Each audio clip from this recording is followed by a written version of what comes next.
All right, hello, welcome back to Unqualified Analysis, the show with zero qualifications, zero credentials, and a little bit more energy than we had on the last episode here. I have had a day off, filled my belly with about a mountain of Chinese food for the first time in entirely too long, folks. It was great to get back into the old Chinese buffet game, I will tell you what. But we got an episode of NFL stuff going on today, man.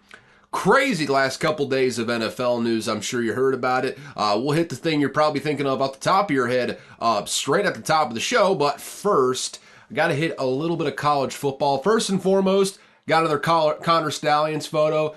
This time he was sighted on the sidelines of Central Michigan. Scouting out Michigan State, it would appear. Also would appear he was wearing some sunglasses in a night game. Not the point though. Looked cool as hell. His sunglasses at night. Who does he think he is? He thinks he's a cool guy. But I think the real crux of the issue was you saw a little blue dot on the top right portion of his glasses.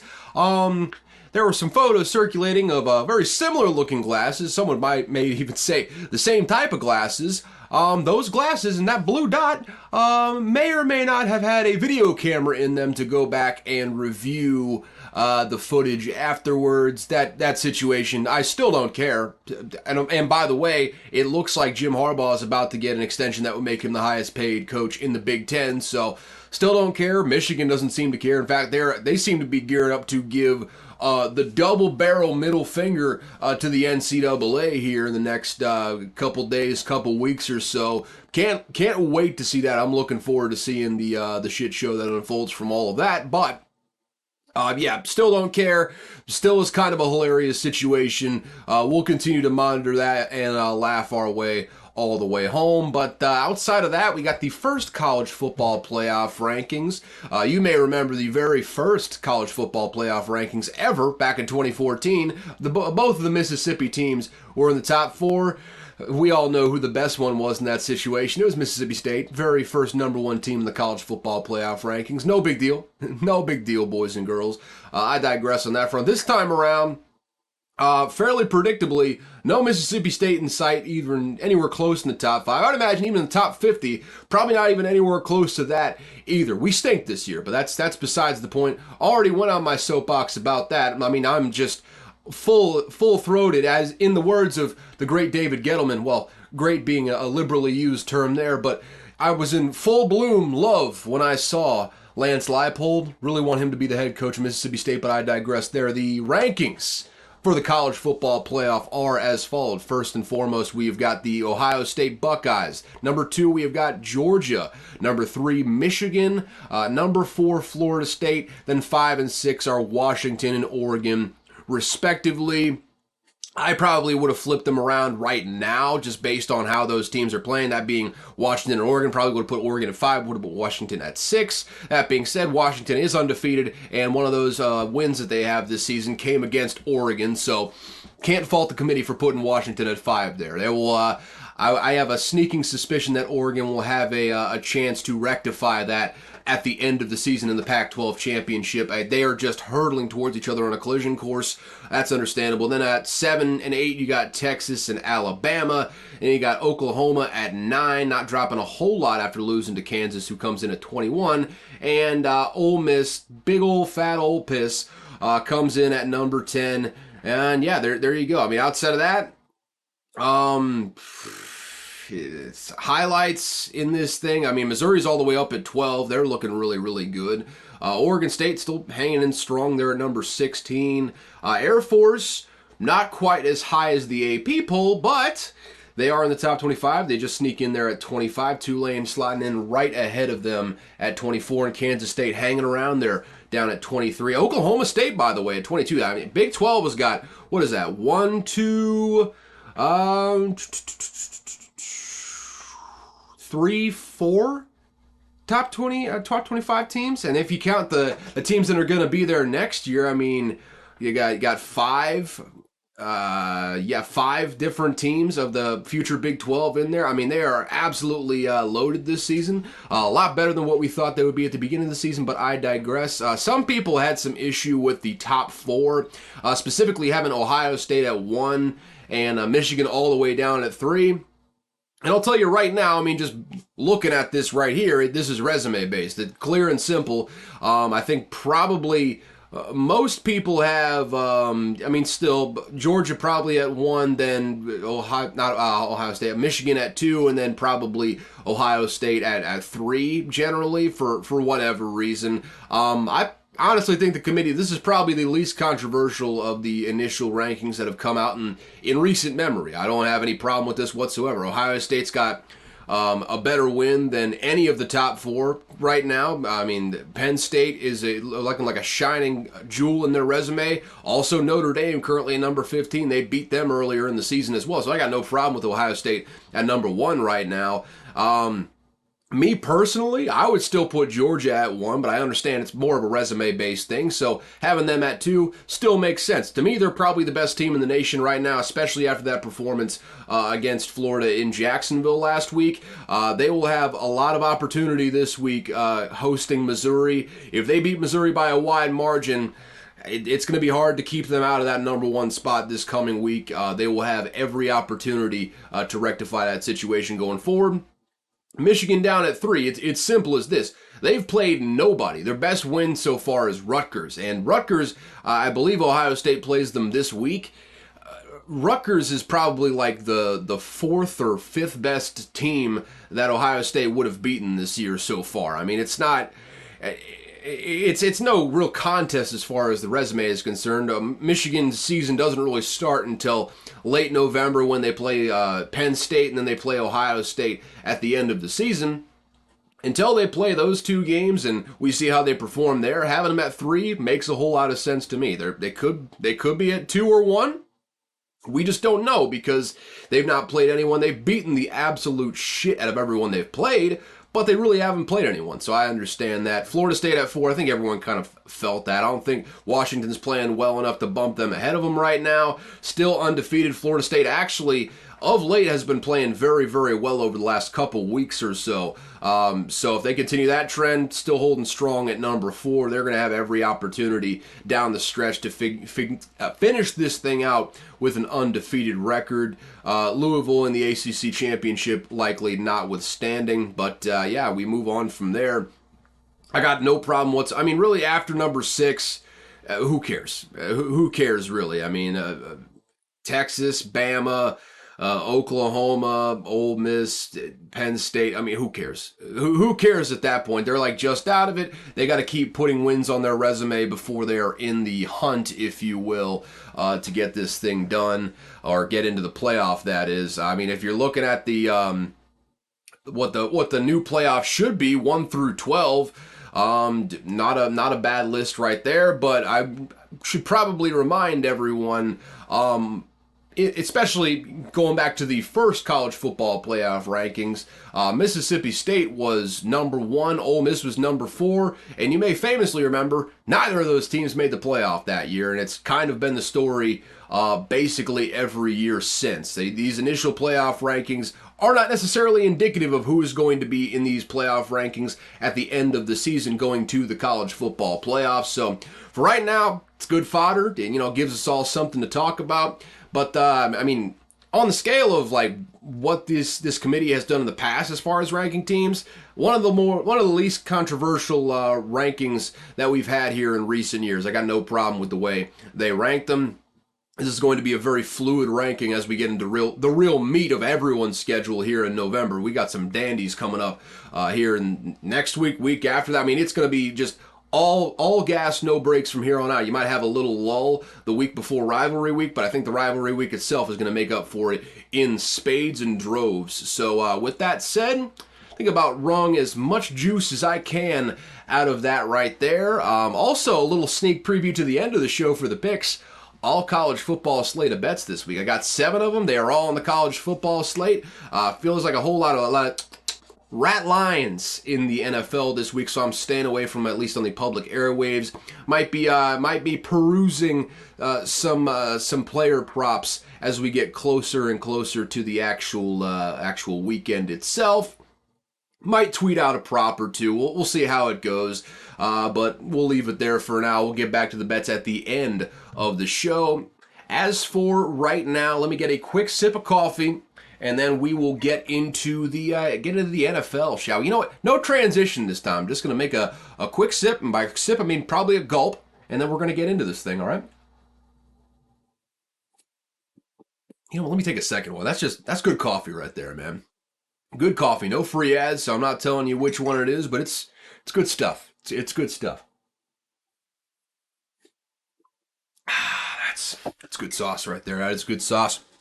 We're gonna do things a little bit differently today because there's some pressing news. There is some pressing news that broke overnight while pretty much all of us on the East Coast were sleeping. I woke up at 4 in the morning, looked at my phone, and said, "Huh? What?" So yeah, with that in mind, instead of going chronologically like we usually do, we're going to hit the final game of the week right off the bat, that being the Monday night game, the Raiders versus the Lions. The game itself, Lions probably should have won by 30. They still covered for us, still end up hitting that bet, 6-2 last week. We were hopping on that horse over 500, 2 games over 500, mind you, so we are headed in the right direction so far on the season, but I digress there. Lions probably should have won by 30 in this game, end up winning by 12, 26-14. They just kept turning the ball over when they got down in the red area. I mean, it felt like they were moving the ball at will on this Raiders defense. Like I said, probably should have won by multiple touchdowns, 3 or 4 touchdowns when this whole thing was said and done. They absolutely dominated the Raiders. If not for a pick six by Marcus Peters in this one, the Raiders would not have even hit double digits. So just a bad game. Breakout game for Jahmyr Gibbs, 152 yards on the ground. Some lady in the stands just absolutely curled him up in the stands. It was beautiful. Beautiful to see. One of the strongest women in America, I would imagine. I mean, just curled that grown man like he was nothing up into the stands. You love to see it. Amon-Ra St. Brown had 100 yards in this one too. Jared Goff, outside of that pick six, which was a horrendous throw. I mean, don't get me wrong, absolutely awful throw. Just left up there in the vicinity of a guy, Marcus Peters, that just... He can smell a pick six, man. He has just lived. He's made his entire career, all of his money, off of getting picks and pick sixes. So you can't throw a duck like that up in the vicinity of Marcus Peters because he's just going to go get it. Outside of that, though, really solid game, 270 yards, a touchdown to boot as well. Just a really solid game overall from the Lions. If they hadn't turned the ball over a million times, they would have probably put up 40 on this Raiders team. Which brings me to the real news here that dropped at about 1 a.m. on, I guess, Wednesday morning, late Tuesday night, depending on how you define these things. Mark Davis had a meeting with some of the veterans. You know, didn't name the veterans, but you can probably, surmise who the veterans are on that team. Probably Max Crosby, probably Devontae Adams, probably a few other well-respected guys in that locker room. And then after doing so, had a meeting with Dave Ziegler, the GM, and Josh McDaniels, the head coach, and fired both of them. The Raiders have now gone a completely different direction. They fired Josh McDaniels. They fired Dave Ziegler. Don't even remember who the interim GM is. All I know is his first name's Champ and his last name is not Bailey. It's just Champ. I don't know what the last name is. I know the interim head coach is Antonio Pierce, former Giants linebacker. Been hearing a bunch. I mean, physically watching, there's been a lot of videos coming out of the introductory press conference. Love that guy. I mean, you could not have gone more night and day as far as personalities are concerned from a likability standpoint, the ability to get a team to run through a wall for you, than going from Josh McDaniels, who by all accounts seems like an insufferable asshole, to Antonio Pierce, who I don't even know that guy, only heard a couple quotes for him. I would die for that man. He sounds like an awesome guy. Awesome. I don't know how good he is as a football coach, but as a motivator, he's already got it. He seems intense. He seems ready to go. He seems like he has the right mindset going in. He's certainly saying the right things. Easier in a press conference than it would be in an actual meeting room, but being a former player, and he made allusions to this in his introductory press conference, I think he'll be able to get to the guys and be able to motivate them. I think they will play better than what they did under Josh McDaniels. Going to have a little bit of a figuring it out period on offense, but can't get a whole lot worse than what it was. And also on offense, as part of this whole regime change, Jimmy Garoppolo has been benched now as well. Aiden O'Connell appears to be the starter from here on out, or at least until Aiden O'Connell plays his way out of the lineup and Jimmy G gets put back in there. So a whole regime change. Head coach, GM, starting quarterback, all have turned over for the Raiders in a very sudden move. I mean, really the biggest news of the trade deadline, and it wasn't even pertaining to trades. I mean, just a wild news day for the Raiders over there. And I'll tell you right now, I don't really know how good Aiden O'Connell is. I don't know how good this offense is going to be without Josh McDaniels, with the new guy in there calling plays, who bad podcast host, didn't even bother to look up who it was calling plays now. I am probably going to take the over on Davante Adams' receiving prop this week. I don't even know what it is. Probably a little bit depressed with the way that his receiving performances have gone the last several weeks with that team. But young quarterback, new offensive coordinator, what better way to break the rookie into the lineup a little bit more? I know he started at least one game this past week or this past year so far, but what better way to get him acclimated into the offense than just feeding your all-pro wide receiver? I think we're going to be seeing a heavy dose of Davante Adams this week in the lineup, so might tweet that one out as we get into the weekend. Outside of that, though, I mean, if there's one thing I can glean from the way Mark Davis made this decision, or at least the quotes coming out, he pretty much straight up said, like, yeah, I had some meetings with the veterans on the team, asked them about the culture, didn't like the answers pretty much, so pulled the plug on everything that was going on there. That tells me more than just about anything else that I don't know about Dave Ziegler. Seriously have no idea who the guy is or what he, I mean, I know he's the GM, but what his personality is or anything like that. I think I've seen enough of from Josh McDaniels to know he's probably an insufferable asshole, and the locker room was just done with him. I think he lost the locker room maybe even before the season started, and yeah, I don't think he's ever going to get a head coaching job again. I just don't see anyone else pulling the trigger. It would be a classic Jimmy Haslam move, actually, come to think of it, down the line. He is prone to making some dumb contract decisions again and again and again, so wouldn't be shocked if he tried this down the road, but any competent franchise at this point would be fools to try and go back to the Josh McDaniels well. It actually, this head coaching job actually lasted less time than the Denver Broncos head coaching job, and he got fired, I mean, fairly quickly from the head coaching job at the Denver Broncos. He had like one good season, and then the next year he was out of there. Same situation here at the Raiders, except for he didn't even really have one good season. He was just gone after that poor performance on Monday night.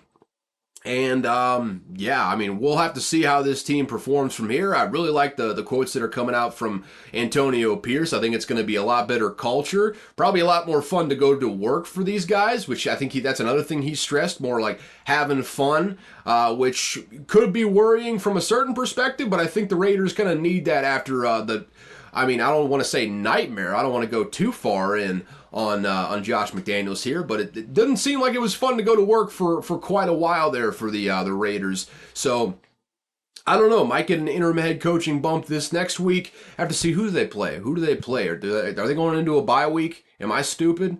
Did you rub on my lamp? Oh no, they're playing the Giants. Playing the Giants. So yeah, I don't know what the prop is. I'll tweet it out later on and going into the weekend, but I'm gonna be hammering, absolutely annihilating the Davante Adams prop on the over. Might make that part of my official picks. Haven't really kind of figured that out yet, but yeah, we move on from there. Probably the right move from the Raiders. It was going to happen eventually.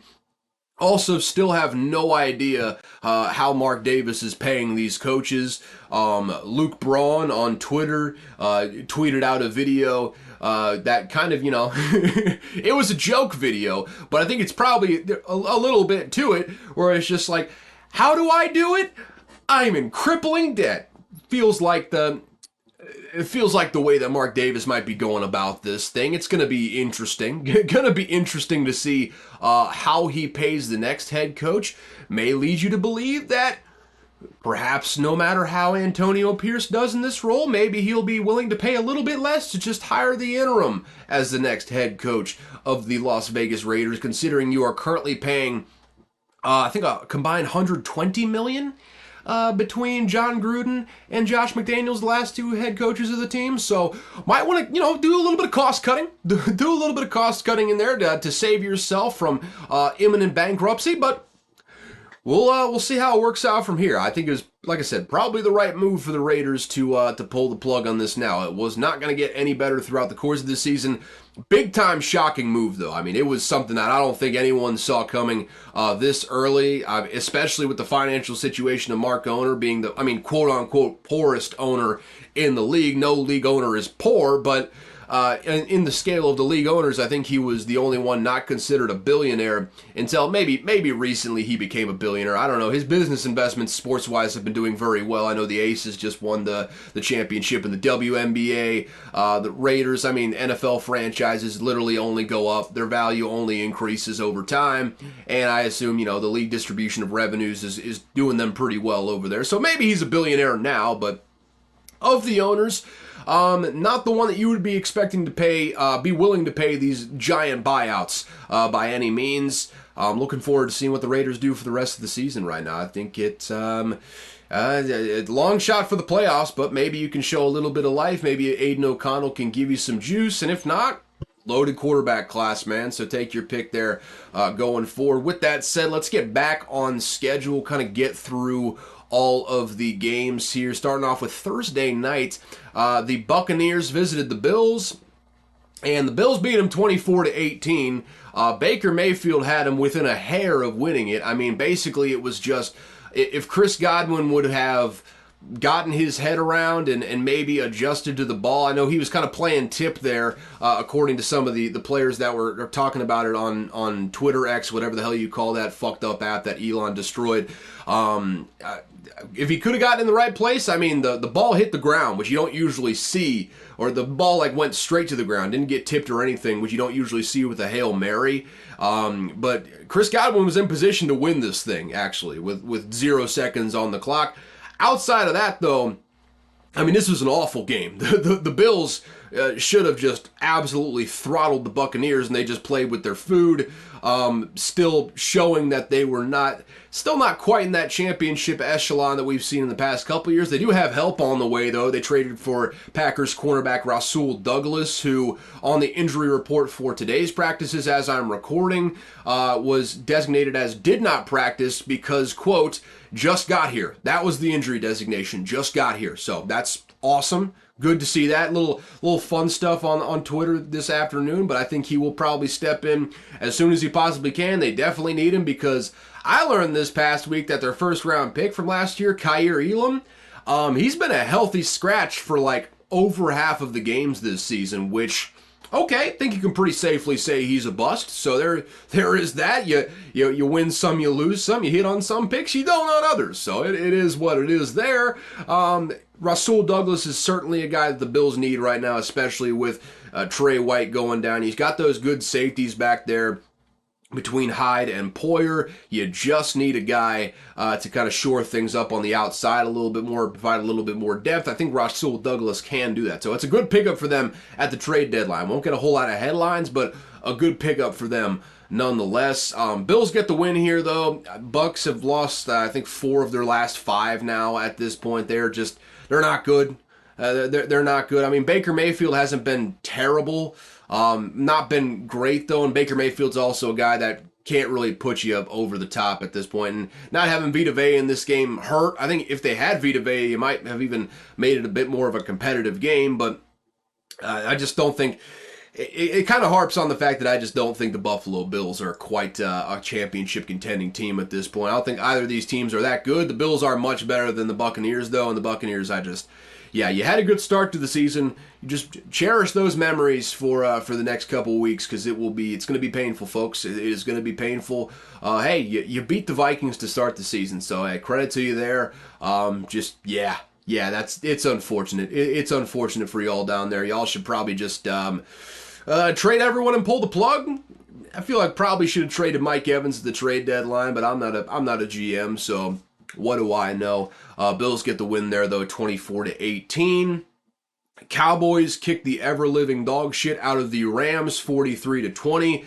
I mean, it was, 33-9 at halftime? Just an absolute drubbing by the Cowboys. Dak Prescott had 4 TDs. CeeDee Lamb had 158 yards, 2 touchdowns. As the Oracle himself, Des Bryant, predicted on Twitter before the game, 150, 2 tuds for CeeDee Lamb. He knew. We all knew it was going to happen. Not really, but yeah, Rams just might not be that good. I think they had that really good week 1 where they just came out and just stoned the Chiefs. Not the Chiefs, the Seahawks. And everyone thought, okay, maybe the Rams are going to be a little bit better than we thought they would be. Don't think so. I think they are kind of turning out to be the team that I expected them to be coming into the year. That defense, you're seeing a lot of holes in it. The offense, Puka Nacua is good, but it's still Cooper Kupp and Puka Nacua dependent. They don't have a whole lot of backfield stuff going on, especially with Kyron Williams not out there. Not a whole lot going on for their backfield. They're just they're probably not a playoff team, especially in a tough division like that. Maybe they can get another win over the Cardinals. I think they already played the Cardinals once this year, but maybe they can get another cheap win over the Cardinals this year. Outside of that, I don't see him winning the second game against the Seahawks, and I certainly don't see him winning against the 49ers the next time they play each other. Cowboys, I still don't believe in them. Let's call it how it is, man. I've been, swayed over to their side a couple times in the past. I do think they have some very good players. I think Micah Parsons could still end up winning Defensive Player of the Year, depending on how the home stretch of the season goes. Just call me when the playoffs starts, man. They just... I won't believe in them until I see them do it live in front of me on a playoff stage. Until then, blow out the Rams all you want. I'm still skeptical as all hell with your team. We're going to find out a little bit more about them this week, though, because they are playing the Eagles. That is going to be a banger of a matchup. We'll talk about that towards the end of the episode, though. Oh, man. Time to get a little bit depressed here. Let me grab some more coffee.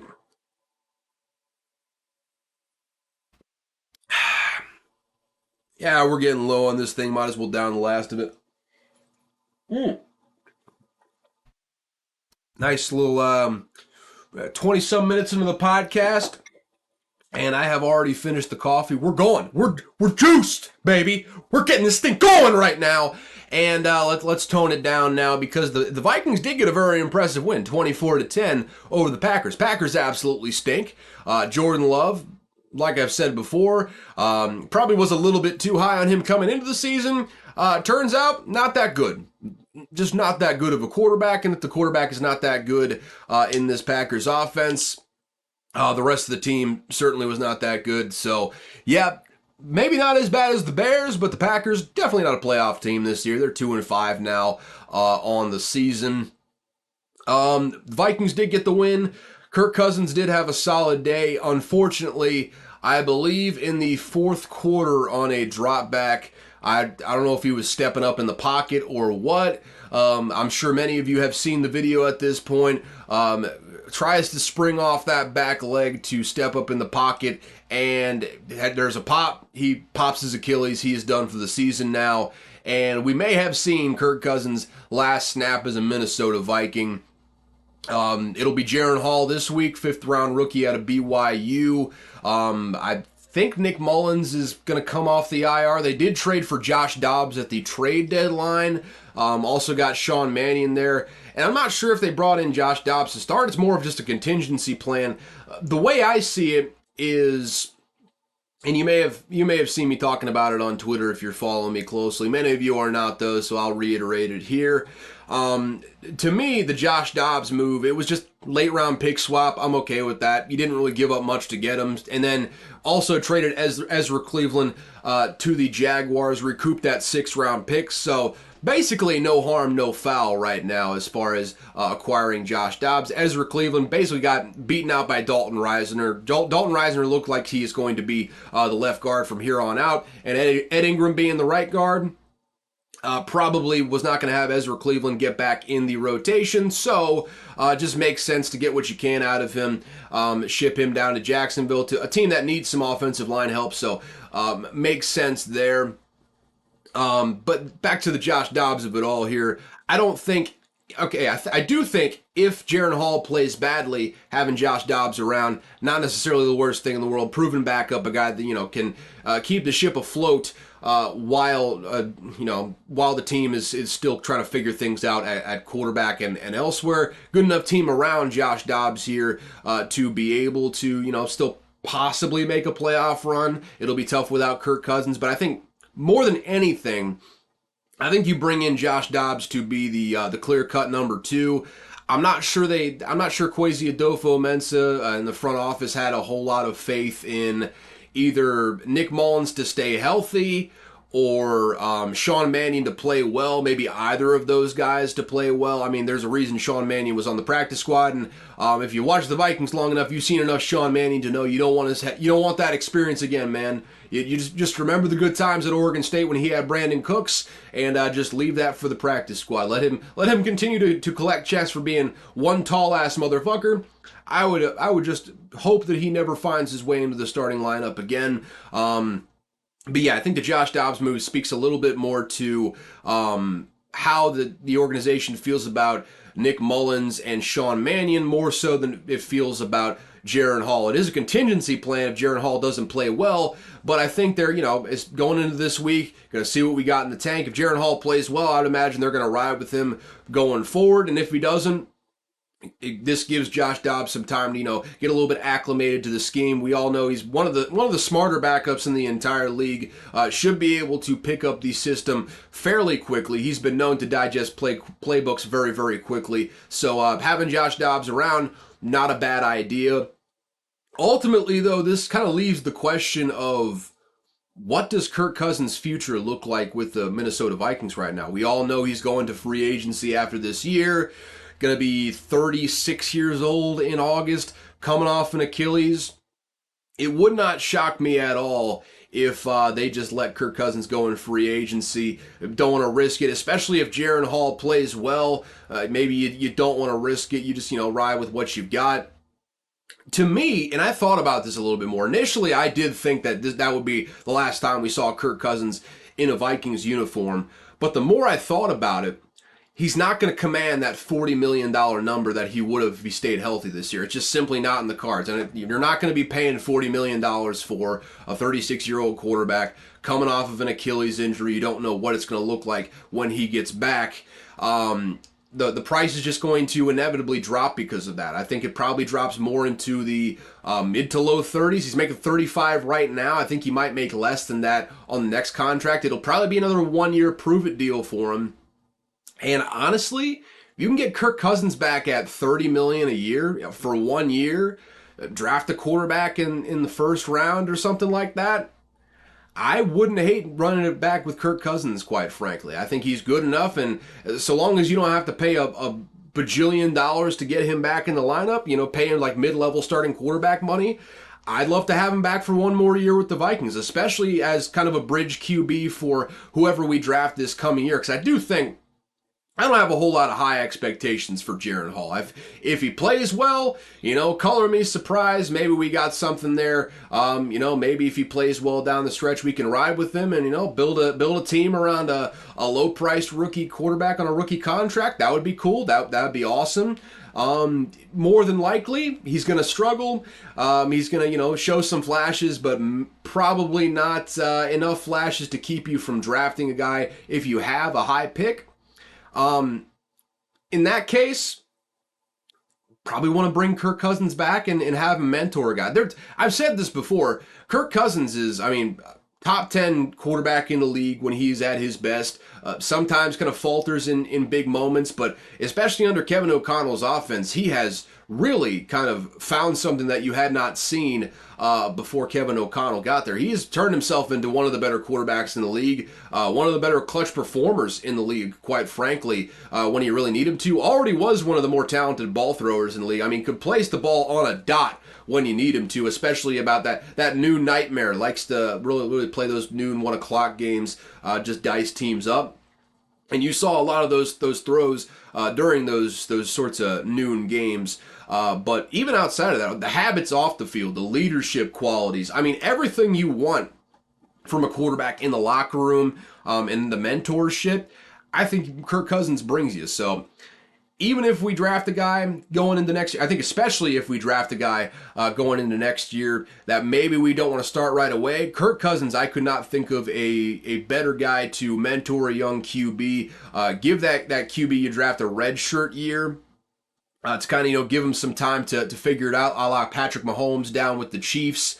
We all saw how that turned out. A few different sort of factors went into that, but similar-ish situation there. I would love to have Kirk Cousins back for one more year if you can get him on a reasonable contract there. Big caveat.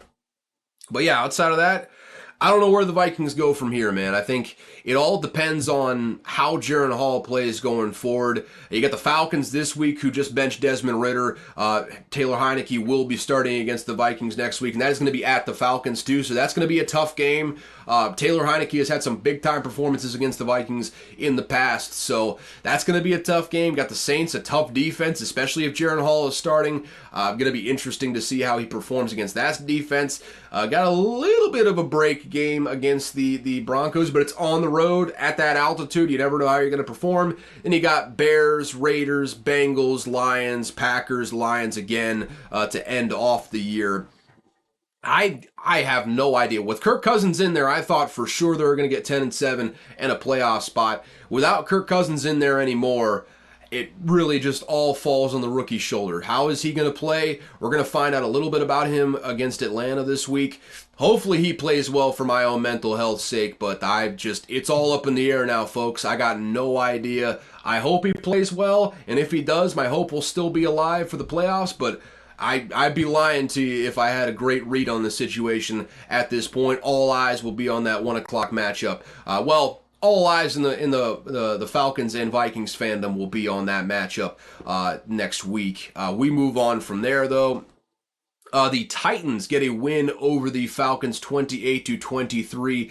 Like I said before, Desmond Ridder got the stanky boot in this game. Initially, he was out with the concussion protocol, but he was seen on the sidelines. He had gotten his helmet back, I'm pretty sure, and they still called it a concussion, quote-unquote, for why he wasn't in there, but ultimately it was plain and clear. It was a benching. There's a reason Taylor Heineke is starting this week, even though Desmond Ridder is out of the concussion protocol. So yeah, they've got their answers there. Desmond Ridder just was not very good. You needed at least some sort of juice there from the quarterback position going forward to kind of, get into the playoffs. And I think Taylor Heineke can't provide that in spurts. He's not going to be your long-term solution, but now you know. Now you know you're going to need to draft a quarterback this offseason or go after a guy like Kirk Cousins in free agency or something right now like that. But, lest we not forget, they decided not to go after Lamar Jackson because they thought Desmond Ridder was the answer. Still a perplexing and somewhat stupid decision, but it is what it is. It is what it is, folks. On the other side, Will Levis got his first start as a Tennessee Titan, and he played really, really well. I mean, he flashed what you saw in college as far as his best attributes, and that was the deep ball. He threw in a fantastic deep ball his whole time in college. I think that was kind of the aspect that really tantalized teams while he was in college. Didn't really develop a whole lot as far as mechanics are concerned. It's kind of been a symptom of a lot of Kentucky quarterbacks in that offense over the years. Don't say that too loudly. The Kentucky fans might get a little bit angry at you, but it's just kind of what I'm seeing over there with Kentucky. That being said, leaned a lot on the strengths that got him drafted first pick in the second round. Had 3 different bombs to DeAndre Hopkins for touchdowns. Ended up with 4 touchdowns on the day. 0 interceptions. Just a big-time performance from the rookie there in Tennessee. If he puts up another one of those, Ryan Tannehill is still injured right now. Cannot get back in the lineup. If Will Levis has another big-time performance like that in this upcoming week, I don't think Ryan Tannehill is going to get his job back, quite frankly. That was a big-time performance from Will Levis. He showed you all the talent you were looking for. I don't think Malik Willis is going to get back in there. I'll just put it that way. He showed the leadership. He showed the poise. Obviously, still needs to round the other parts of his game into shape, but that deep ball is going to be there. And if you give him opportunities, he provides an explosivity that you simply did not get from Ryan Tannehill in the past. Derrick Henry had a 100-yard game in this one as well. Titans are 3-4. They're in an absolutely terrible division outside of the Jacksonville Jaguars. They could still dogfight their way into playoff position here at the end, especially in this new era of 7 playoff teams, 3 wild card spots. They could very easily find themselves in a position to maybe sneak in there if some other teams fall by the wayside. The season's not over for the Tennessee Titans just yet. I don't think they have a very good roster, but like I said in the season previews here, Mike Vrabel is just going to will this team to victory by the sheer force of his coaching acumen. He's just that good at coaching teams. He will bring you down to his level, and it's exactly what he did with the Falcons in this one. Big time win for the Titans, and you might have found your you might have found your guy going forward with Will Levis. We move on from there. The Saints get a win over the Colts, 38-27. Derek Carr looked better in this one. Rashid Shaheed, by the way, 3 receptions, 153 yards, and a touchdown. Hilarious stat line. A robust 50 yards per catch in this game. Just a huge game for him. A weird game for Jonathan Taylor. He had 12 carries, 95 yards. Basically, all of that was in the first half. I don't know where he went in the second half. I don't know if they were kind of resting him for, injury or pitch count reasons or something like that. No idea. Strange game for Jonathan Taylor, though. Colts now fall to 3-5. Saints are now 4-4. Same as the Falcons in that division. It is anybody's division there in the NFC South right now. That's going to be one of the more competitive divisions. Certainly not the best. Probably the worst division in the NFC, in fact.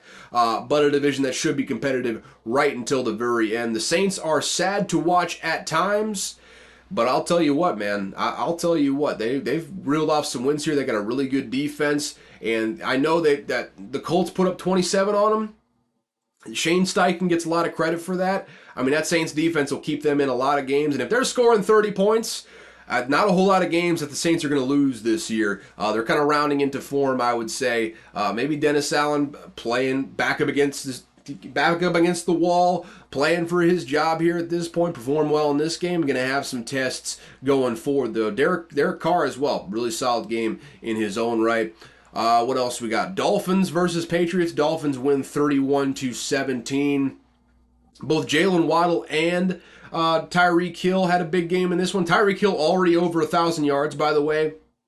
On pace to shatter the receiving record for a single season. Could be the first receiver ever to get 2,000 yards if he stays healthy. Looks like he's going to walk to that number. Jalen Waddle had 120 yards, 121 yards. Tua Tagovailoa had 324, 3 touchdowns, 1 interception. Tyreek Hill had 8 receptions, 112, and 1 long touchdown. What else is new? I mean, there is not a player in the league that strikes the fear in the hearts of secondaries more than Tyreek Hill right now. I mean, he is. I mean, I don't know if he is he's got to be the best receiver in the league right now, right? I mean, he like I said, strikes more fear than just about anyone else in a secondary. That speed it's unmatched by anyone else in the league. Probably the fastest guy in the league by about a mile. I still love Devontae Adams. I still love Justin Jefferson, obviously. I'm not sure there's a receiver playing better than Tyreek Hill right now. I mean, those 3 have kind of just jockeyed back and forth as to who's going to be considered the number 1 receiver in the entire league. Right now, Tyreek Hill has that crown right now. I mean, Devontae Adams is playing well, by the way. In spite of his low numbers, that's more attributed to quarterback play, I would say, than his actual performance. There were a couple plays on Monday night even where Devontae Adams was wide ass open. I mean, if you just put the ball in his vicinity, good chance he walks in for a touchdown or at least for like a 40, 50 yard gain, and Jimmy Garoppolo just missed him. Probably a big reason why they're going to Aiden O'Connell in this upcoming game and probably going forward for the season. So Devontae Adams still playing very, very well. Still a top 3 receiver in this league as far as I'm concerned. There's no one playing better than Tyreek Hill right now. Patriots fall to 2-6 on the year.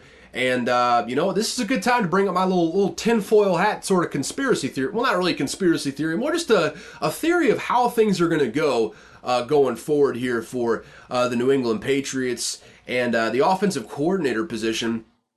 Obviously, we know Josh McDaniels just got fired. Went over that for an extended period of time at the beginning of this episode.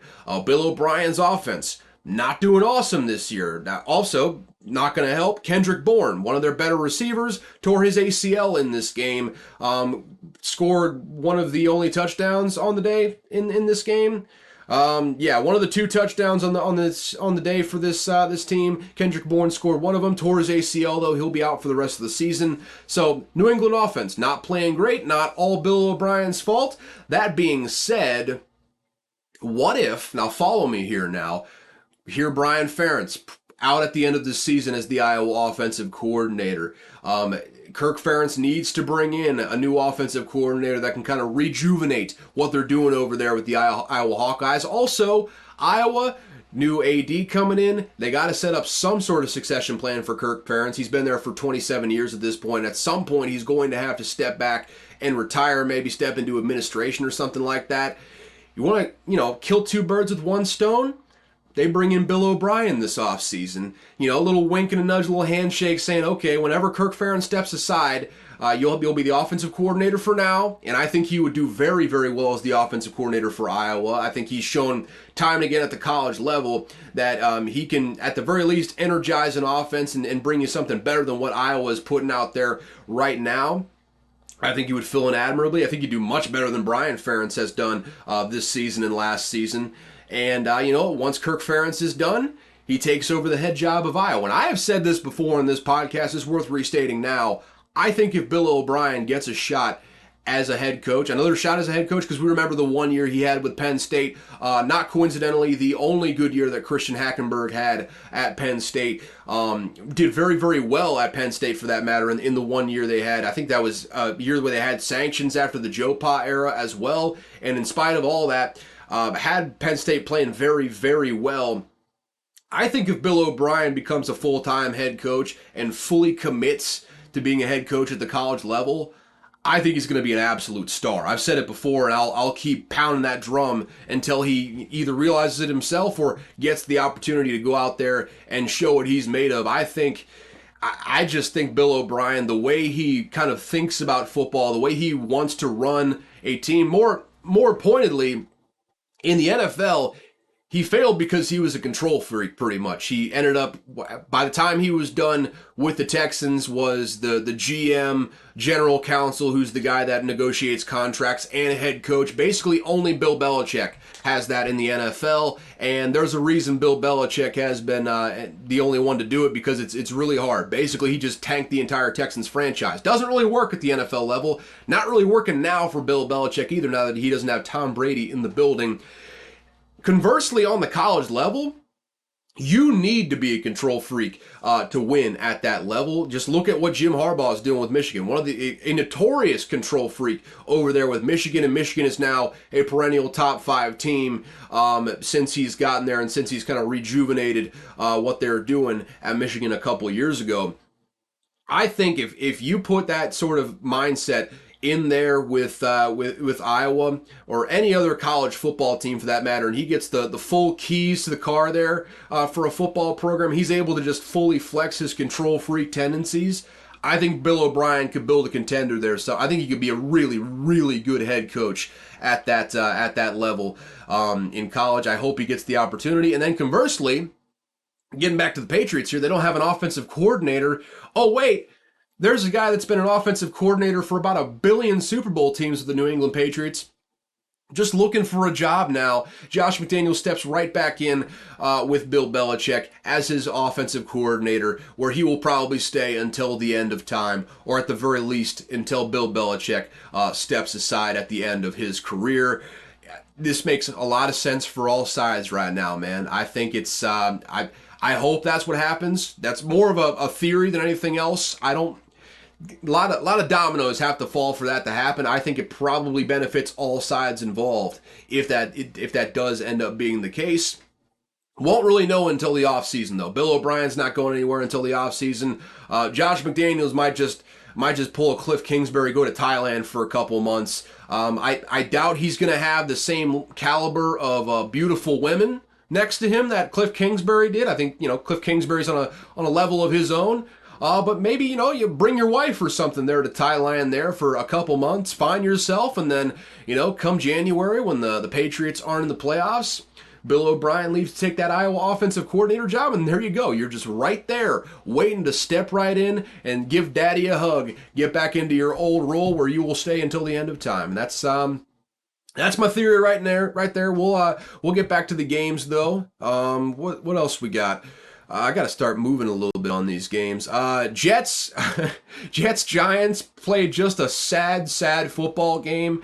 I mean, it was raining. It was nasty out there. You had Tommy DeVito throwing for like negative yards on the day. Tyrod Taylor had a rib injury that kept him out too. That's why Tommy DeVito was in there doing what Tommy DeVito does. By the end of the game, Saquon Barkley was basically just running out of the Wildcat for the entire fourth quarter, essentially. It was just a sack. I mean, Zach Wilson was terrible for most of the game, but he was good when it counted, man. Final drive of the game, I guess the Jets right down the field, had some clutch throws, got the spike with 1 second left on the clock. A little controversy there with the spotting of the ball. The ref just basically taking the center's word for it, just lightly touching the ball to spot it. They get the spike off with 1 second left. Greg Zuerlein bangs through the game tire to make it 10-10. They go into overtime. Jets do it again in overtime. Zuerlein hits it. Jets are now 4-3, and Zach Wilson played badly, but he played just well enough to get the win in this one. Giants are now 2-6. Brian Daboll is at a loss for words. I mean, not really. He's just angry. He's just an angry, rotund man who just seems to get redder and redder as the game goes on. And now they're facing the interim head coach bump with the Las Vegas Raiders this week. So good chance they go to 2-7 on the year. When will Daniel Jones be back? Who's to say? If Tyrod Taylor's not in there, who? Oh, man, that's... Sorry, I just... This just came across my phone right quick. So I gotta delineate a little bit there. But Jets, Giants. Jets have a great defense. Giants stink. Giants are in a tough way right now, in a big time sort of rebuild mode, except for you paid your quarterback, so that sucks there. Little delineation though. Bob Knight, great Indiana head coach for a lot of years, died today at 83. That's unfortunate right there. Didn't see that coming. That's a great gone too soon. Moment of silence for old Bobby. All right, moment has passed. We are back to football here. Jaguars go into Pittsburgh. This is one I bet on with my own money because, I talked about last week Mike Tomlin's record as an underdog there at home. It was spectacular. Like a 60% win rate against the spread, and outright, basically just as good. He just wins when he's an underdog pretty much. That did not happen in this one. The Steelers did muck up the game. Final score though, Jaguars still win by 2 scores, 20-10. The final score. Kenny Pickett went out with a rib injury, so Mitch Trubisky went in, then promptly threw 2 interceptions, I think. That's the Mitch Trubisky experience for you. Outside of that, Andrew Wingard, I think he got one of those interceptions off of Mitch Trubisky and then just started recklessly snatching terrible towels from people in the stands and stomping on them and then just disrespecting. You better hope you don't see the Steelers again in a playoff matchup. They're going to use that against you for sure for motivation. Jaguars, though, man, 6-2. They're just a really solid football team right now, man. Trevor Lawrence, kind of an up and down sort of player, but when he's on, he's really on. He's played all right this year. Not great, but all right so far this year. Travis Etienne's a really good player. Through the air, on the ground, you name it, he's been really solid all year. The Jaguars just chugging along, man. Starting to run away with that AFC South right now. They're 6-2 on the season.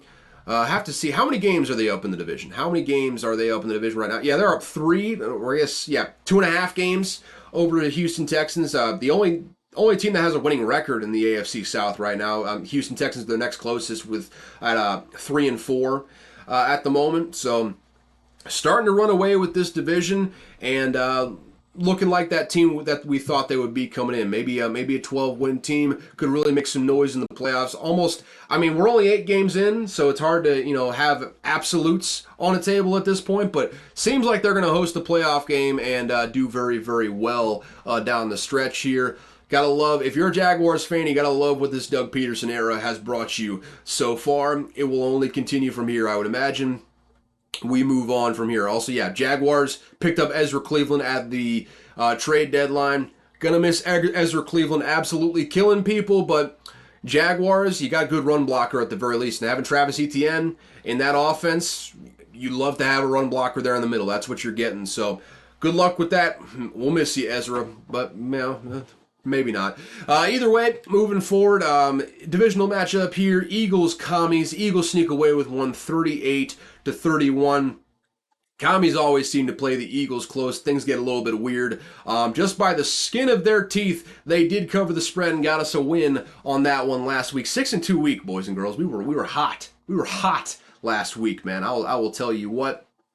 But there were kind of whispers, not even really whispers. There was just like straight up talk from insiders who have sources inside the Commanders that the outcome of this game, whether the Commanders won or lost, would have very big implications on what they did at the trade deadline. The Commanders lose, and what do you know? On Tuesday, Montez Sweat gets traded to the Chicago Bears for a second-round pick. Chase Young gets traded to the San Francisco 49ers for a third-round pick. Just like that, they hit the reset button, basically punt on the season there in Washington. They're probably looking for a new quarterback after the season, though Sam Howell, just short of 400 yards, 4 touchdowns, and an interception.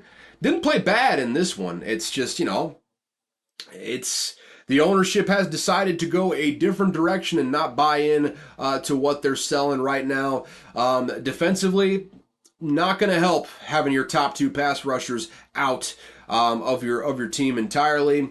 As for what this means for the San Francisco 49ers, they lost this week against the Bengals. We'll get to that here in just a minute, but adding Chase Young to rush opposite of Nick Bosa and having Javon Hargrave on the inside, that defensive line, oh boy, is it scary. It is just something to behold right now. The rich just keep getting richer. I have all the faith in the world for these Niners to figure it out if Brock Purdy can figure it out along the way. No need to spend too much time on that, though. The Eagles are now 7-1. They pick up Kevin Byard a week before the trade deadline. They got a really, really solid team right now. They're firing on all cylinders. A.J. Brown looking like a top 5 receiver in the league. Had another 130-yard game, 2 touchdowns in this one. I believe Jalen Hurts ended up throwing for 3 or 4 touchdowns, over 300 yards passing as well. This Eagles team, tough defensive performance, no two ways about it.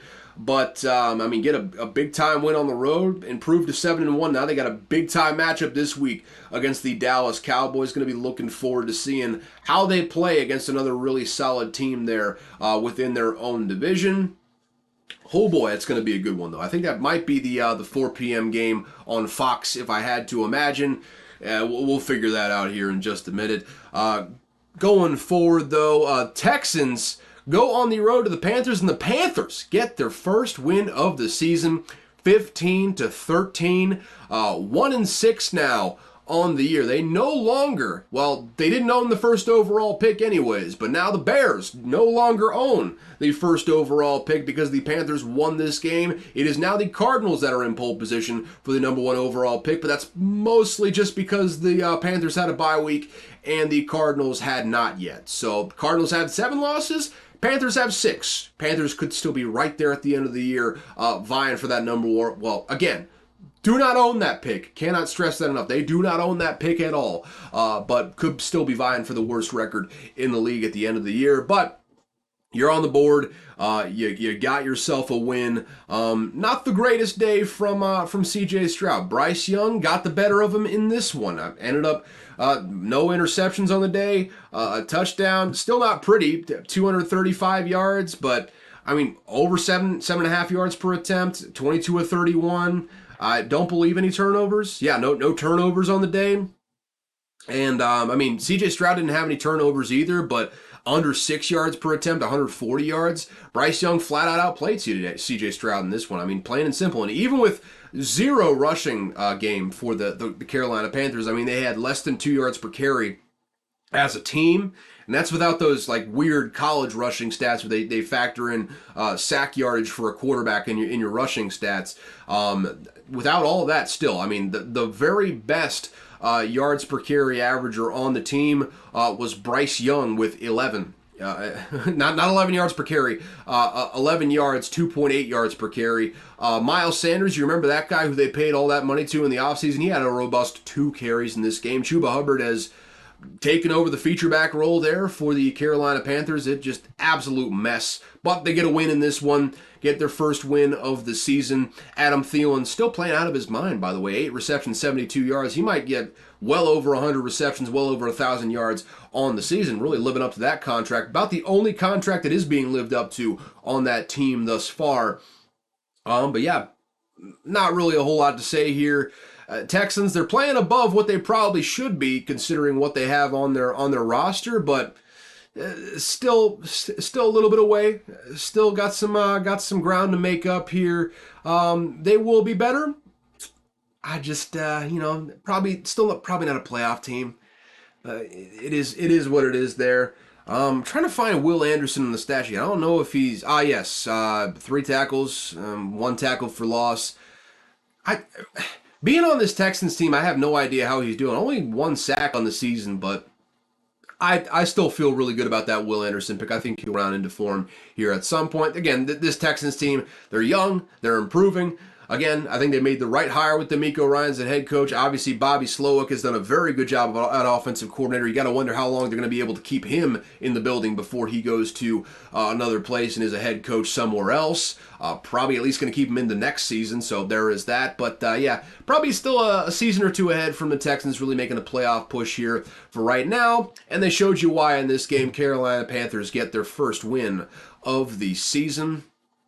What else we got here? Seahawks get a win over the Browns, 24-20. This was another game where P.J. Walker started, and P.J. Walker's going to P.J. Walker, man. Did not play well in this one at all. Outside of that, I mean, Geno Smith didn't play great either, but played good enough to win. Just a quiet 24-20 victory. Jackson Smith and Jigba got another touchdown as well. That was a go-ahead touchdown from Geno Smith there late in the game to get this win. Seahawks are now 5-2, currently lead the NFC West right now. Who would have thought it after the way the 49ers started on just a scorched earth tour to start the season. Seahawks are now 5-2, though. They're playing very, very good. And they pick up Leonard Williams at the trade deadline as well. So, I mean, really making moves there in Seattle in an area of need, too, in the center of that defensive line. Been a problem for them the past couple years. Leonard Williams should shore that up a little bit more than what they have had there here in recent days, recent weeks, recent years as well. So good for them. Seahawks going to be a problem down the stretch here. I mean, they are firing on all cylinders.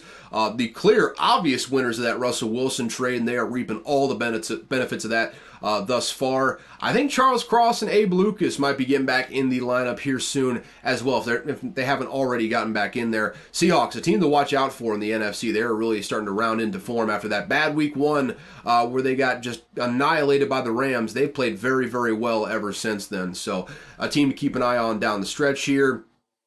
Weirdest game of the day. The Broncos come out of basically nowhere and they beat the Chiefs by 2 touchdowns. I don't think Patrick Mahomes had lost to the Broncos before coming into this game, and lose by 2 touchdowns, 24-9, the final score. The Broncos get a win here in this one. Word was that Patrick Mahomes had a flu illness or something coming into the game. Obviously, it was not looking like himself. Threw 2 interceptions. No touchdowns in this one.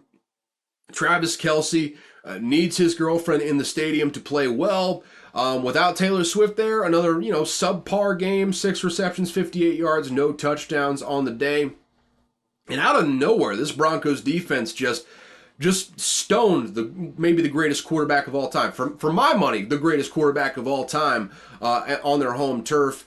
Chiefs now 6-2. For my money, still probably the best team in the league, but get a loss here in the division. A very rare loss by the Chiefs and Patrick Mahomes in the division. Broncos are now 3-5. Maybe they found something. Maybe they're kind of rounding into shape here. I mean, Russell Wilson, still not great, but good enough in this one. You're kind of, playing behind Javonte Williams a little bit more. I mean, Javonte Williams, God bless him, just running into a brick wall. Just a brick wall of that Chiefs defensive line. Did just enough to get him a win, though. And Russell Wilson wasn't pretty, but 3 touchdowns, no interceptions.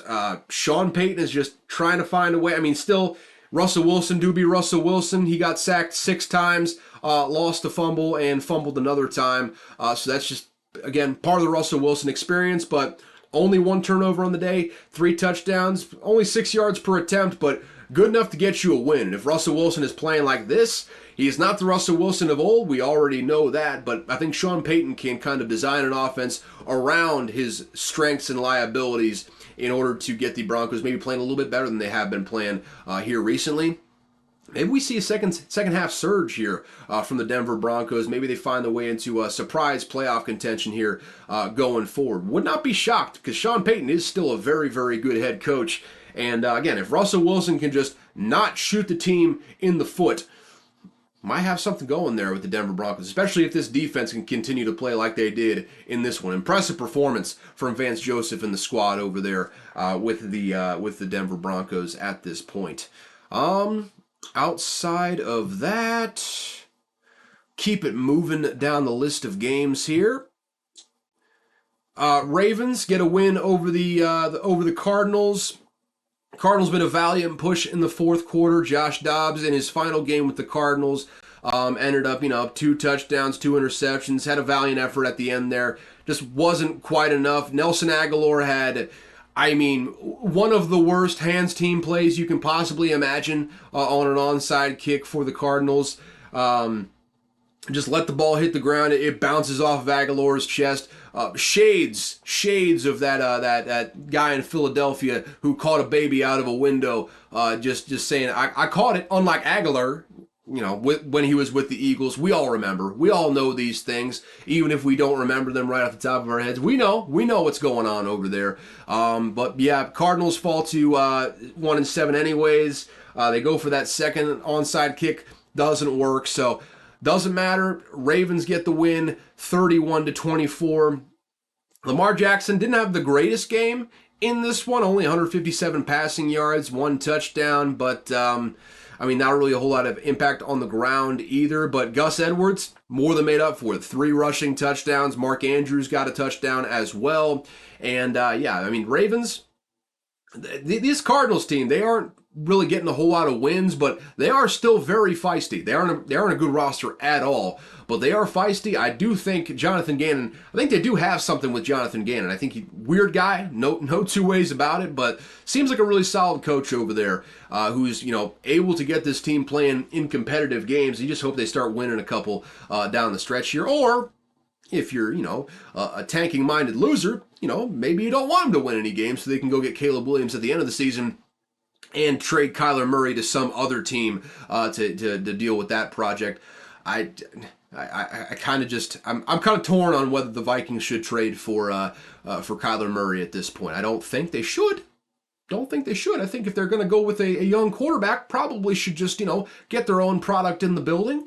Get a guy out of this draft that is just absolutely chock full loaded with quarterbacks. But you know what? I trust in Kwesi Adolfo-Mensah and KOC to make the right decisions there. Outside of that, though, not a whole lot to talk about in this game. Ravens, very, very good team. They're really starting to round into form and start to score some points under this Todd Monken offense. You're starting to see the real differences from the Greg Roman scheme and the Todd Monken scheme. Loving what I am seeing there from the Baltimore Ravens. They might be right up there with the Chiefs as far as best teams in the AFC right now. Bengals, talk about a team that's really starting to round into form. These Bengals, Joe Burrow coming off of that bye week, looking healthy, had some good scrambles in this one. They dominate the 49ers, 31-17. Brock Purdy threw for a bunch of yards, but 2 interceptions, a couple really, really bad plays in this game where you just wonder what the hell he's thinking, harkening back to a little bit of what we saw at Iowa State. Still, obviously, best quarterback on that roster, but also made a miraculous recovery from concussion, getting out of the concussion protocol. Fastest healing brain in the game right there, Brock Purdy. One of the only players since this new concussion protocol has come into place to come back in the same week that he went into the concussion protocol and play that same week. Just a big old coincidence that was the starting quarterback. And they had, the staring right down the barrel of Sam Darnold being your starting quarterback there. You're probably not excited about that. But Bengals get the win 31-17. I think 49ers have now dropped, 3 straight? 2 of the last 3? Or 3 of the last 4 or something like that. It's not been awesome here for the 49ers of recent. They have not looked like that team that started out the season so dominantly coming in. I do think they're going to round back into form. I think the addition of Chase Young is huge, absolutely huge. I don't know what they're going to do with him after this season as far as signing him to a big deal. Brock Purdy only being in his second year and on that rookie deal as a 7th round pick certainly helps you. Maybe fork over some cash to sign Chase Young if he does play well down the stretch. But for right now, that defense is going to carry you to a lot of places, I would imagine. And this was a tough game, but I think you can kind of chalk it up to just Joe Burrow starting to round into form right now. Get this Joe Burrow stat line. He threw only 4 incompletions on the day, 3 touchdowns, 4 incompletions on the day, 28 of 32, 283, 8.8 yards per attempt. Like I said, 3 touchdowns, 0 interceptions on the day. Had some good scrambles as well. Ran for 43 yards on the ground. Joe Mixon was playing well. T. Higgins is starting to round into form here. They're getting a little bit of that chemistry back that him and Joe Burrow have. Jamar Chase, 7-11, always open. Dude is just a monster. Another 10 reception, 100-yard performance on the day with a touchdown. This Bengals team got 3 losses right out of the gate, but with Joe Burrow now kind of playing his way into health, kind of improbably playing his way into health, they're right up there with the Chiefs and Ravens as far as being some of the better teams in the entire AFC right now. Hell, the Bills have one more win than the Bengals right now. And by the way, those 2 teams, the Bengals and the Bills, are playing this upcoming week. But if I had to pick between the 2 right now, I'm picking the Bengals. They got comparable quarterbacks. I do think Joe Burrow is actually a little bit better than Josh Allen right now. Certainly a little bit more apt to make winning plays and less fuck it throws, which, Josh Allen has been known to do in the past. But, the defense is playing better for the Bengals. Lou Anarumo is just dialing it up every single week. Seems to just make a whole lot of houses out of boxes and nails, pretty much. Pretty much everything you give him, he turns into gold over there on that defensive side of the ball. This Bengals team, they're right up there in the top of the AFC. They're one of those contenders, no 2 ways about it. They seem to be every bit as good as they have been in the past. I was skeptical about them initially, given the Joe Burrow health situation, but as Joe Burrow has gotten healthy over this bye week, you saw this week against one of the best teams in the entire NFL, the San Francisco 49ers, one of the best defenses in the NFL with the San Francisco 49ers. They're still going to be a problem come playoff time. And San Francisco got some things to figure out, but I'm not hitting the panic button just yet. Basically, you just need Brock Purdy to take a step back, make a few less of those fuck it throws, start playing within the structure of the offense once again, and you're still going to be, getting win after win after win, I would imagine. I would imagine they're going to be going on a bit of a run here down the stretch. They're still, for my money, the Eagles have probably surpassed them as the best team in the NFC. Still probably right behind them. They're not that much worse than the Eagles right now, and it still seems like those 2 are on a collision course for the NFC Championship when it's all said and done. We move on here, though, to the final game on the slate before we preview next week's slate. The Bears go on the road to the Chargers, and what do you know? The Chargers covered a spread, folks. It's breaking news. The Chargers covered a spread. 30-13, beat the hell out of the Bears. Justin Herbert had himself a day versus this Chicago Bears defense. 31 of 40, 298, 7.5 yards per attempt, 3 touchdowns, 0 interceptions, 0 turnovers overall on the day. Didn't have much of a running game to show for it, but does not matter when you are facing the Tyson Bagent-led Chicago Bears. It was weird how they were covering that Chicago Bears. Specifically Tyson Bagent. it was kind of making me a little bit uncomfortable the way they were covering. It felt like that. I mean, Collinsworth and Tirico, the Italian stallion himself, really, really wanted Tyson Bagent to play well in this game. I get it. It's a good story. Undrafted guy out of a Division II school, Shepherd. I had a couple classmates go to Shepherd, by the way, to play football. Shout out to Tyson Bagent over there. But I mean, it was. I mean, comparing them to Justin Fields like they were, I mean, it was. I hate to throw around the racism word, but it was a little uncomfortable the way they were describing Tyson Bagent. In basically all they were saying is like, Tyson Bagent, he's looking fantastic the way he is able to just, throw the ball away. You make the decision to throw the ball away. Like, what are you talking about? He threw 2 interceptions. He basically had like the same exact stat line that Justin Fields might have, except for he had probably a few less sacks because, admittedly, Justin Fields holds the ball entirely too long. We all know that, but Justin Fields is more dynamic than Tyson Bagent could ever possibly be in the league. They wanted him to play well so bad, and they were, I mean, I don't know about that one. I hope Chicago goes back to Justin Fields, gives him a chance to kind of like put up some tape, because I do not think he's going to be the Chicago Bears quarterback going forward. I mean, they're in position to have 2 top 5 picks this year. One of those is going to be a quarterback. Another one's probably going to be a weapon for that running back coming in. Quarterback, Jesus Christ, for that quarterback coming in. I just hope they give Justin Fields a chance to put something out there, maybe, get a little audition tape for the next team. Tyson Bagent ain't it though, man. I don't know what they were talking about in that Sunday night booth. Collinsworth and Tirico were just enamored at his dynamic throwaways. Yeah, I don't know about all that though, man. Whenever Justin Fields is healthy, I think you put him back in the game and you ride with them. I mean, the Bears just aren't good. They're 2-6 for a reason. They're just not a very good football team. Might as well ride with the guy that got you there, right? Tyson Bagent ain't going to be the answer. Might as well just roll forward with Justin Fields. Chargers now, they improved to 3-4. Probably should be 4-3 or 5-2 at this point, but Brandon Staley's going to Brandon Staley. Did a good job of putting him away in this one, but for all intents and purposes, that's a dead man walking over there with the LA Chargers. But hey, a win is a win. You got one here on a primetime slot, so no embarrassment there. You avoided the big time embarrassment that would have been if you lost to the Bears on your home turf. With that said, let's move on to a preview of next week's game. Let's see what we got on the time right now. Perfect. Beautiful time-wise right now. Let's, expand that to all markets. And a little spoiler alert, I might talk myself into a bet here as we go forward, but as of right now, I have got 0, and I mean 0 NFL bets. I don't think there's a lot of, I don't think there's a lot of very good lines value-wise to hop on here just yet. But let's look at what we got. Thursday night, we have got the Titans at the Steelers. Steelers favored by 2.5. I like to stay away from games that Mike Vrabel is in, quite frankly, because you never know what that dude is going to pull off on a given week.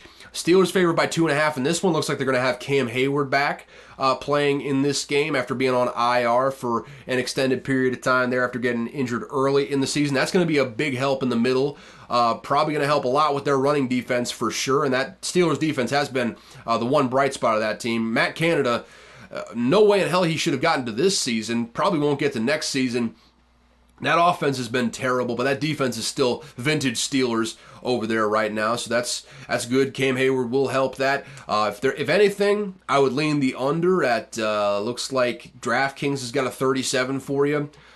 Still entirely too low of a number, so I'm staying away from that. I would probably lean the Steelers at -2.5, being at home in a prime time slot, but again, Will Levis, he could play well in this game, and I would not be shocked. Titans could win this game, and I would not be shocked, so I'm staying the hell away from this game. Dolphins, Chiefs, and I've said this before, I need to make a big time imploration. Is that even a word? I need to tell you all right now, set your alarms, get up early, make a point to watch this Dolphins-Chiefs game in Germany. It is going to be maybe the most electric atmosphere of the season. I'm telling you, the London games ain't got shit on the Germany crowds. The German fans have football leagues over there. They love the sport. They know the rules, and they're absolutely just manic, crazy for the sport over there in Germany. All the Germany games we had there last year were fucking awesome. This is going to be no different. I think this is going to be a competitive matchup. Could be high flying, could be high scoring. I'm staying away from the over-under because, the Chiefs defense could end up stonewalling the Dolphins offense. We have seen whenever the Dolphins face a quality defense, them kind of, just falter a little bit on that front. But this is going to be, just from an atmosphere perspective alone, this is going to be one of the most electric games of the year. I'm going to be at work, so I'm not going to be able to watch it, unfortunately. But if you're not at work, like most normal people on a Sunday, set your alarm, wake up. I know it's early. It's 9:30 in the morning Eastern time, but set your alarm, wake up, make a point to watch this game. It is going to be electric. I mark my words, it's going to be one of the best games of the year atmosphere-wise. It's probably going to be a college-like atmosphere there in Germany. I wish I could watch that game. I'm telling you, I just wish I could watch that game. Chiefs currently favored by 1.5. Staying away from the line there. I got no great read, especially with Jalen Ramsey getting back in the lineup. Crazy how early he came back from that meniscus surgery. He was expected to come back in like December. He came back in late October and was playing last week. He's playing his second game this week over in Germany. Staying away from that. Over-under is 50.5. Obviously, you take the fun over here. I'm not going to make that an official bet here, but 50.5. If both these offenses play up to their potential, should very easily hit that over. But again, Chiefs defense, it scares me. It scares me when it comes to that over-under. So I am staying away from that one. Again, though, set your alarm, wake up for that one. It's going to be one of the most electric games of the entire year. Rams Packers. Talk about a sad matchup in this one. Packers favored by 3. If you're looking to bet on the Rams, which can't blame you, they got a 3.5 there at DraftKings, and Rivers, you can get a 3.5 there as well. I'm no lean on this one. Just two bad teams. Of the bad teams, I think the Rams are probably better, but they're on the road at Lambeau, and I'm staying away from that one. I got no feel on that one whatsoever. Over-under is 38.5. That's pretty much across the board. Again, no feel on that either. It's just such a low number. Just by principle, I want to stay away from that one.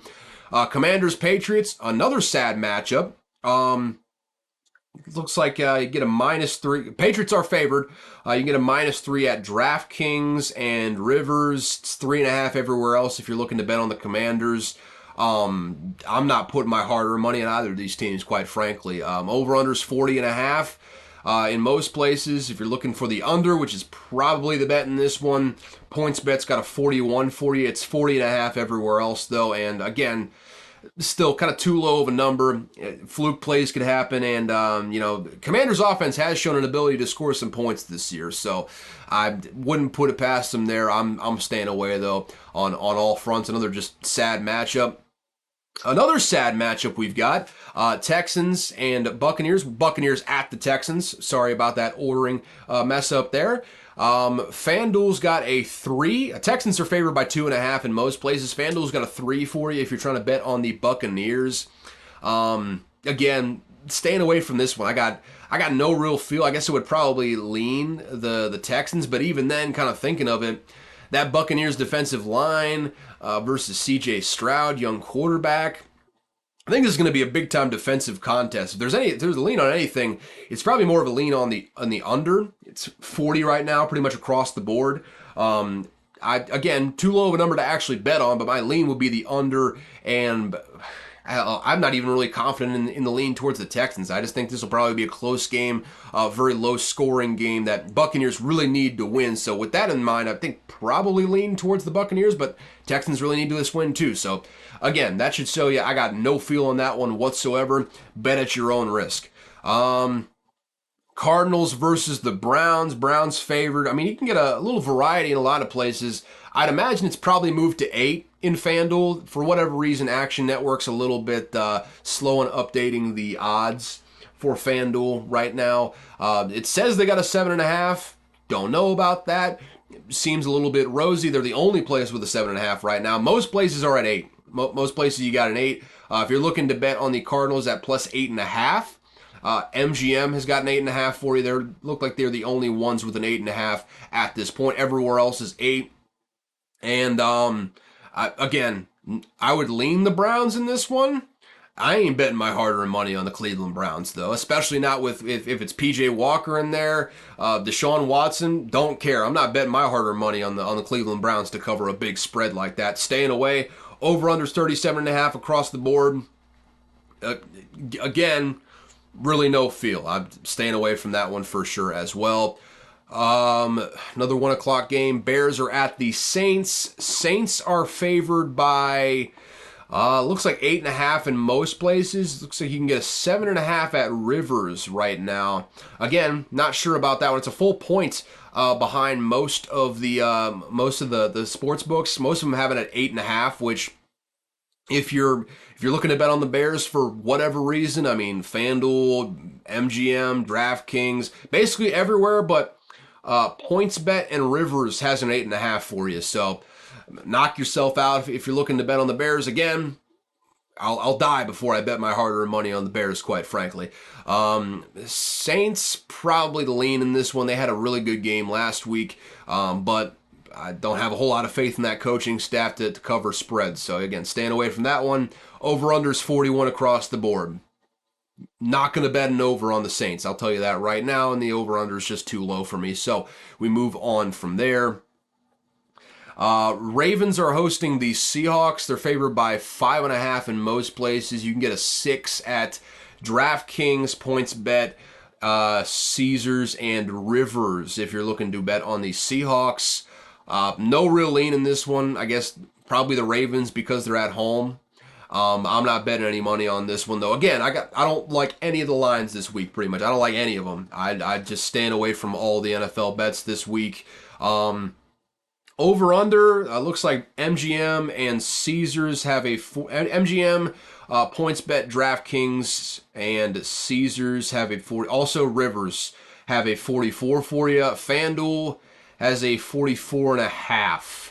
Yeah, I guess they're the only one without a 44. So, yeah, I probably could have just said FanDuel has 44.5 and everyone else has 44. But that's, if you're looking to bet the over, I'm probably staying away from that one as well. I'd lean the over. I would say two very good offenses coming together, but also two solid defenses. So, staying away from that one. Betting-wise, Vikings are traveling to the Falcons, and with the uncertainty with Jaren Hall, I don't know. I mean, Falcons are favored by 4.5. They're starting Taylor Heineke in their first game so far. It's 4.5 at most places. You can get a 5 at PointsBet and Caesars if you're looking to bet on the Vikings.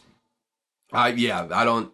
The Falcons have proven to be wholly untrustworthy this year, and if you're betting on the Vikings to, do anything in this game, and you're confident about that, stop it. You get some help. It's just not a good game to bet on. Stay away from that, man. The over-under is 37.5. If you're looking to bet the over, don't. But if you're looking to bet the over, MGM, Caesars, and Rivers got a 37 for you. Again, staying away from that one just out of principle. Don't like to bet on my own team, especially not in this situation. I'm staying the hell away from that one. As of right now, and forever, quite frankly. Colts are favored by 2.5 over the Panthers, and I guess I would lean the Colts in this one because the Panthers absolutely stink. 2.5 across the board, too, except for Rivers has got a 3 right now if you're trying to bet on the Panthers being the home dogs in this one. Go right ahead if you feel like it. I'm not confident in either of these teams. Over-under is 44 or 44.5 in most places. PointsBet has a 43.5 right now if you're looking to bet the over. And that would be my lean on the over just because the Colts have been so bad on defense and so solid on offense. Again, not putting any sort of money on this game, though. I'm staying away from that one. Giants at the Raiders. Raiders currently favored by 1.5. In most places. PointsBet's got a 2.5 right now if you're looking to bet on the Giants for whatever reason. Darren Waller's out for an extended period of time, too, after aggravating that hamstring. So the poor just keep getting poorer. Also, they traded away Leonard Williams, just punted on the season. And you got the new head coach, the interim head coach bump for the Las Vegas Raiders right now. So I would lean the Las Vegas Raiders at -1.5. Maybe I even put some money on that on my own time, but again, the bet here is not on the spread. The bet here is whatever Davante Adams receiving prop is. I would be honestly shocked if Davante Adams doesn't have somewhere around 100 yards and nearly double-digit catches in this game. I think they're going to make a point to get him the ball by any means necessary, because I think that's kind of a big reason why they got rid of Josh McDaniels, quite frankly. But yeah, it's 1.5 in most places. You can get a 2.5 at PointsBet. Outside of that, over/under is 37.5. I probably would lean the under on that. Quite frankly, if you're looking to bet the over though, 37 in most places. Yeah, it's really only 37.5 at FanDuel at this point. Everywhere else has moved to 37. Like I said, Action Network has been a little bit slow on FanDuel's line movements, so that might not even be accurate. FanDuel might have already moved to 37, but the under is probably the play here. I'm staying away from that though, because again, too low of a number. I'm just not feeling it. And probably the marquee matchup. Well, actually, we got a couple marquee matchups coming here in the 4 p.m. or 4:25 time slot. First off, Cowboys at the Eagles. That is -3 to the Eagles across the board, pretty much. And I would probably lean the Eagles. I just believe in them more. They've shown me a lot more here in the last couple years than the Cowboys have, quite frankly, as far as clutch time performance. This is going to be a dandy of a matchup, though. Cowboys in the regular season, they're always good for some quality games, some exciting games there, especially in this 4 p.m. time slot. And I would imagine, if I know the national sports media like I think I do, this will probably be the game that's in 90+% of televisions around the country. Even though the other matchup is an absolute dandy in the Bills-Bengals. We'll get to that in just a second. Right now, I'd probably lean the Eagles at -3, and over/under is 46. I mean, you can get quite a range between 46 and 47. Some places are at 46.5, some places at 47. It's just kind of a matter of where your preference lies. FanDuel's got a 46 right now. I would lean the over in this game. I just, especially with the way the Eagles played last week against the Commanders' offense, I think the Cowboys are going to give them a lot of those same fits. And the Eagles' offense, I don't think the Cowboys are going to slow them down at all. So if there is a play here, I think it's probably the over at 46. Not putting any of my money on that one, though. I'm just going to enjoy the hell out of that game. Bet the over on the A.J. Brown receiving prop. There you go. Although it's probably just juiced to hell now because he's hit so many of those in a row in all likelihood. But we move on from there. Okay, actually, this is a Sunday night game, so standalone time slot. Sorry about that. I get to go from one marquee matchup in the 4 p.m. time slot to another one at the Sunday night game. Bills-Bengals. -2 in most places. FanDuel's got a 1.5 for you if you're betting on the Bengals. And frankly, at home, I would probably lean the Bengals in this one. I would probably take the Bengals at -1.5 over the Bills right now. Bills did just pick up Rasul Douglas. I don't know how much of a contributor he's going to be in week 1 with the Bills, but the Bengals, they're hot. They're hot, folks. They just beat the 49ers.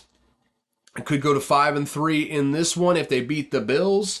I hate to bring it up, but the last time these teams did play, Damar Hamlin did have that unfortunate incident on the field. So hopefully that doesn't happen again. Knock on wood, fingers crossed, all that stuff. Hopefully we don't get like a Castellanos moment or something like that. But I would lean the Bengals at -1.5. That's probably the closest thing I'm going to get to a bet this entire day is the Bengals -1.5. I like them to win this game outright. And I don't know about emphatically, but certainly by more than 1.5, I would expect them to win this game. Over/under is 49.5, and that looks like it's across the board right now. Got no lean on that whatsoever. I could see the defensive coordinator Lou Anarumo taking over this game and kind of hampering the Bills. Don't necessarily see the Bills hampering the Bengals on offense, but I could see them kind of mucking this game up just enough where they don't hit that over/under, so staying away from that one as well. And the final game on these slates, we've got another just absolute on Monday night. It is the Chargers at the Jets. 3 in most places. I guess kind of a good mix between 3 and 3.5. So if you're looking to bet the Jets, they're +3.5 home dogs right now. Obviously worse offense, but obviously better defense, so it kind of cancels out there a little bit. I think this will be a close game. I think this will be a good one. Just kind of a not the most exciting matchup on Monday night, but as long as it's a good game, don't really care. So it's going to be fun to watch at the very least. Chargers always have fun games to watch, so there is that. But yeah, you can get a plus 3.5 at DraftKings, PointsBet, Caesars, and Rivers, it would appear right now. So have at it. It's 3 everywhere else, so take that information for what it is. Probably lean. I lean the Jets again. I don't trust the Chargers at all. So yeah, I would lean the Jets in this one at the plus 3.5. Over under is 40.5. The Jets just live in rock fight territory, so I would even lean the under on that one. Little too low of a number for my taste, but probably would lean the under and the Jets in this game. With that though, that gets us through the NFL slate. Let me get you some of the actual bets I have got for this week. Again, all college football bets this week. Did not feel great about the NFL lineup outside of maybe the Devontae Adams receiving prop. But my bets are as follows for this week. Nebraska -3 versus Michigan State. That may have moved by now. That line was wrong. I mean, Nebraska should win this thing, and I would imagine they win by double digits. So I got Nebraska at -3. Washington USC. Hilariously high line at 75.5. I do take the over on that, though. I don't think USC certainly can't defend worth a damn. I don't think Washington can either, quite frankly. And that's two maybe top 10 picks. Certainly probably the number 1 overall pick in Caleb Williams, but Michael Penix probably a top 10 pick as well up there at quarterback. I just think it's going to be one of those like 45-40 absolute barn burner sort of games. So I take the over at 75.5. LSU Bama also taking the over there as well at 60.5. Bama has a very good defense, but there ain't a quarterback in the country that's playing better than Jaden Daniels right now, and that LSU offense is humming. And I think that LSU defense is just bad enough to allow Bama and Jalen Milroe to score some points as well. So love that number at 60.5. We're taking that as well with LSU and Bama. Boston College, I'm taking them at plus 2.5 versus Syracuse. Syracuse kind of in free fall right now, and Boston College playing some really solid football at the moment. So love Boston College at that plus 2.5 there at the moment. Florida is hosting Arkansas, and they're favored by 6. Arkansas is just a bad team this year, and Florida, very, very good team at home. This may be the last win that Florida has this season, but I think they get it, and they get it emphatically, so I take Florida at the -6 on their home field. Another team that's kind of not playing great, and more than kind of really not playing great right now, and a team that's kind of rounding into shape, the Notre Dame Fighting Irish, going on the road to Clemson, so you got to be worried about that. But Notre Dame -3, love that bet, so I'm taking them here in this one. I think Dabo's going to fall to under 500 so far this year, a 5-loss season, which should necessitate some changes there. Don't know if it actually will, but it should. I'll just put it that way. It should. If that does end up happening, I expect it to, so therefore I took the Notre Dame Fighting Irish at -3 on the road at Clemson. They just beat the hell out of Pitt last week, so if they do anything like that again, they should win, maybe not emphatically, but comfortably against Clemson this week, hopefully for my bet anyways, so knock on wood. My final one, Oklahoma State at plus 6.5 at home in Stillwater in the final chapter of Bedlam. I don't know if they're going to win it. I think they're going to keep it close than 6, though. Or I guess it was plus 6, not 6.5. I don't know why I said 6.5, but plus 6 at home. I think this is going to be a dandy of a game. I don't know who's going to win. Oklahoma, just based on talent, should pull this thing out. But I would not be surprised at all if Oklahoma State comes out, Ollie Gordon has another big-time game, and they shock the world. They put themselves right in the Big 12 title contention, knocked OU right out of the playoff contention, and we've got ourselves chaos going into November, as we love to see in this sport. So, to recap, my 7 bets of the week, all college football bets. First off, we got Nebraska -3 versus Michigan State. Washington USC over 75.5. LSU Bama over 60.5. Boston College plus 2.5 versus Syracuse. Florida -6 at home versus Arkansas. Notre Dame -3 on the road versus Clemson. And Oklahoma State plus 6 in Stillwater at home in the final chapter of Bedlam.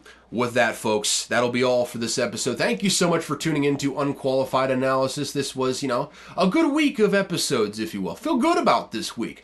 Quite frankly, if you enjoyed, which I hope you did enjoy. If you did, go ahead, subscribe wherever you're listening to it, Apple, Spotify, YouTube, Amazon, any of those. Just hit the subscribe button, maybe share it, help me out a little bit, keep this thing growing slowly but surely. We're getting there, folks. We're getting there slowly but surely, but, a lot of work left to do. If you want to contact me or the show, shoot me a DM at Caleb Verzak on Twitter. Follow me on Twitter, too, by the way, at Caleb Verzak. Link will be down in the description. You can shoot me a DM there. If you want to go the email route, understandable, no harm, no foul. Just go to unqualifiedanalysis@gmail.com and let me know what you think. That'll also be in the description, so you don't have to kind of figure out the spelling and all that stuff. I know unqualified is a tough word sometimes, so I understand.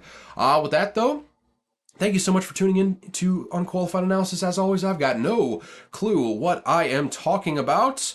But one thing I learned this week, I listened to a podcast about the Yangtze River, so here you go. You're getting more interesting facts about the Yangtze River.